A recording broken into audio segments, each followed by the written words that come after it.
a Jason Voorhees piece, so I'll let the camera here kind of pick it up. And this is just the front paint, so this is going to be part of the back paint. And I was making fun of Travis earlier, and I was kind of looking through it. So basically what it is I had an idea of this image that I wanted to do for this. Basically, I had a completely different idea on how I wanted to do this. I was just going to do that and have the eyes kind of spookily look through the back. Mm-hmm. And the gentleman asked me, he wanted one of the original Jason Voorhees faces where he's basically Down syndrome, elephantitis and stuff like that. Yeah. And so I went through a slew of images, and so I got, that's an image that I haven't started on it just yet. I've got the, what I like to call the blacking done on it. Yeah. And what I mean by the blacking is I don't want to necessarily give away too much, but it's the initial part of the glass so that I can paint on it without having issues. It's like prepping the glass. Yeah, the prepping the glass. And so we found an image that he and I, well, that he liked, and I found the mask that I wanted to do. And so this might be another piece that I make a sticker piece out of. Cool. Just because it is my own design, and so I should be able to get away with copyright issues on it, maybe. Yeah. I think that'd make it cool. I think I get a lot of people that ask me for horror stuff. One of the first pieces we did for a horror flick was Pinhead. Oh, okay. I used a different type of paint, and so in my opinion, it didn't come out the greatest. I think I think it came out great for what I was doing at that time. If I was able to redo it, I think I could make it look even better. Yeah. Especially with the things I can do with frames now. Well, yeah, and that's the thing. When you're starting out, you never really know exactly how it's gonna work, so you kind of just testing things out. And now that you got your feet wet, and you have a better idea. Yeah, so, and as a matter of fact, I'm going to grab the first piece we did. How we got into doing this, and I don't know if you'll have to repicture the frame for that or not. Should be good. How we got into this is my sister was visiting from Kansas, and we went to a comic book store in Manitou Springs here in Colorado.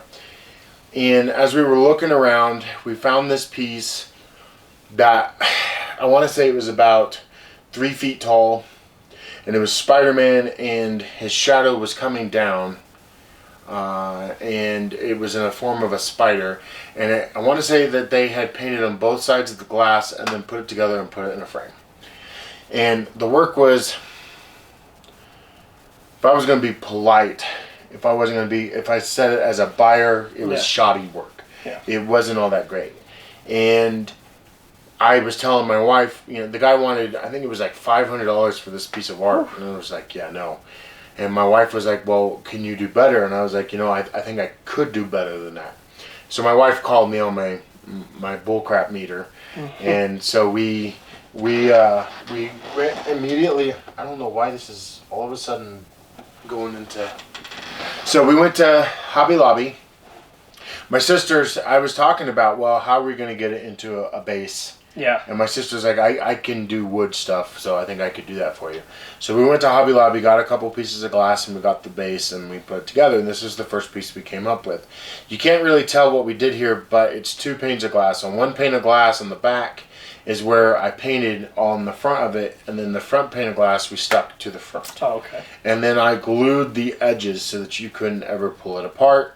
And then my sister hand carved the slot in the middle, and then we inserted it and then glued it. It was an okay idea. It was a great design. It still looked amateur because the wood, the paint doesn't look all that great on the wood itself. Yeah. It needed to be severely sanded down, and there needed to be a better way to kind of put this glue in here without it making, so it didn't look like something I would sell to somebody else. Right. But it did start us on our way to creating glass frames. Yeah. The next one that we tried to do was a Ghost Rider piece. Same concept, only we put it in an actual frame. We painted on one pane of glass, put the other one directly on top of it. It looked great. The only problem was it was glass. You had to hang it, and it didn't give you that 3D feel. It was basically just canvas painting on glass. Yeah, yeah. And if you pull apart the 2 pieces of glass, it would pull the paint apart. Oh. We didn't want that. No. The third one that I did was a Venom piece. That kind of continue. Now, mind you, I had never painted before this. I mean, I had done stuff at Painting with a Twist with the wife. Yeah. But I'd never That's actually. the extent of your painting. That was it. Yep. And so we did that third piece. The fourth piece I think I did was a Future Foundation Spider-Man. At that point, someone had told us that we needed to do a 3D version where we put panes in front of panes. And I'll be honest, I thought that it wouldn't work. I wasn't liking the idea. I was like, I can't make that work. We tried it. The frame wasn't great, but it looked pretty cool. So then first, second, third, fourth, fifth piece we did, I think is actually where we started getting the groove. We did a Magneto mask with Magneto's face behind it, but on his helmet, I took the reflection of Wolverine. And I sent it to my sister and I said, hey, I need you to make a really cool frame for this, paint it a certain way. And that was actually how I intended it, was just to be painted. Yeah. And my sister decided to actually cut grooves into the frame where Wolverine would have cut. It looked like there's a battle scar. And when she brought it back to me, she came back in town actually, and it was like, oh, okay, yeah, this is amazing. Yeah. We took it into the Iron Lion and to set it up, and Andrew Williams, I'm giving a shout out to that guy. He's the owner of Iron Lion. He bought it outright. It never even hit the show floor. It's in his house somewhere. I think it's in his kitchen. So he bought one of the first pieces that we got to do. And then it started, commissions started coming in, and that's awesome. And so we went from this to, like you saw earlier, the Leonardo piece that I did, to where I think that the evolution of our work has just gotten better. Yeah. And I think it's only going to continue to get better. Oh yeah.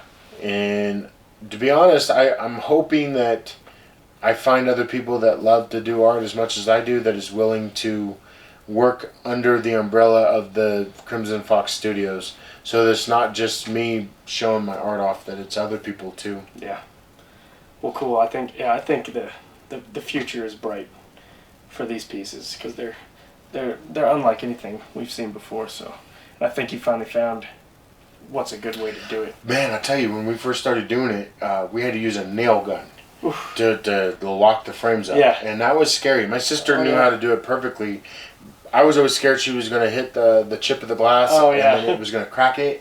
And I was definitely scared of that. We found that my stepdad had the tools to make a better system for us. So now it's just glue in like a puzzle piece when we put them together, wood glue, which almost works better than any kind of glue I've seen. It's really weird. And we don't use nails anymore. I don't have to fear something snapping. Hey, thanks for watching this video. Please like and subscribe to this channel to stay up to date with all the videos and projects we'll be working on. And also check us out on Facebook, Instagram, and our website at www.crimsonfoxstudios.com.